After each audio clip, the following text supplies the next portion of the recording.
Open world games are fun, but they have a big problem. They're as wide as an ocean, but as deep as a puddle. So I decided to make a game with some meat to it. Hi, I'm RubberGames, and I have for the last 5 years been making a game using Devlog called Termination.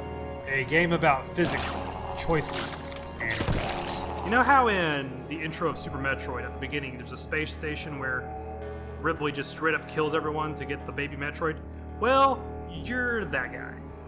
Or at least you're trying not to end up like that guy, as your job literally falls apart around you. You play as Dr. Melody Strange, who is finding out the company is going under, and they're taking you with it. It's time to make some choices, and by choices I do not mean updating your resume. It's time to survive or die. Thankfully you're on a space station full of scientists. There are so many upgrades to find, and it's almost not bad, as long as you don't account for the horrible monsters.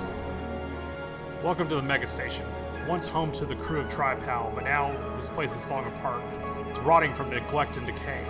Mel has returned to her former home, where she must help her co-workers survive the fallout of the mass termination protocol. Each choice you make shapes how the story unfolds. There are 3 main story paths, each tied to how Mel's co-workers see her and which abilities she chooses along the way. These paths aren't just cosmetic, they dramatically change based on gameplay and story.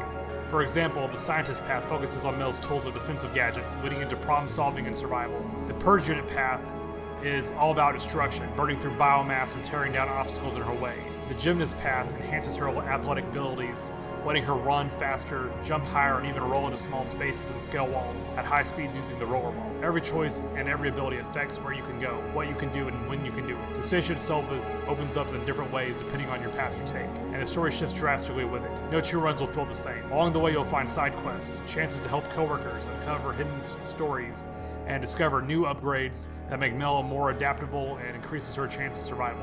Physics are at the core of Termination. Mel isn't a soldier, she's a scientist. That's why her primary tool isn't a gun, but the mass manipulator.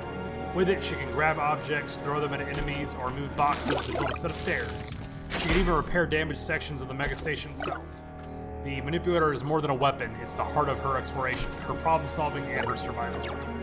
The mega station itself is alive, and nearly everything can be interacted with. You're not just running down hallways, you're tearing through them. Burst open vents and grates to find hidden paths, rip down panels and expose weak points, or even stack debris to a literal box fort. The station is your playground, your weapon, and sometimes even your enemy. Again, the megastructure is alive. It has been infested by an eldritch horror, a living biomass that's slowly assimilating the crew and the station itself. In this world, energy can't be created or destroyed, and that means nothing can surely die. Enemies don't just fall and vanish, they sputter and gore into cubes of flesh and viscera. And every drop it feeds the biomass. And the worst part, Mel and her friends are no exception.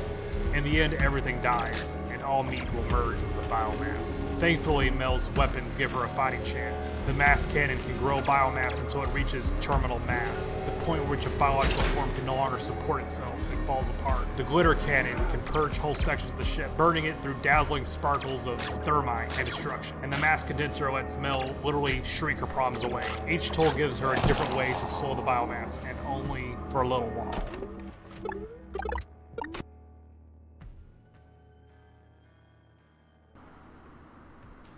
Oh look, a sci-fi horror game named Termination. If I had a nickel for every time someone made a game named Termination, I'd have 2 nickels, which isn't a lot, but it's weird that it happened twice, right?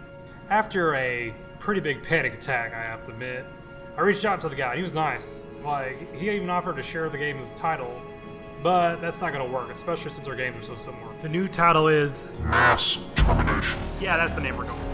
But back to the meat. I've been making bosses for Mass Termination. Meet Lenny.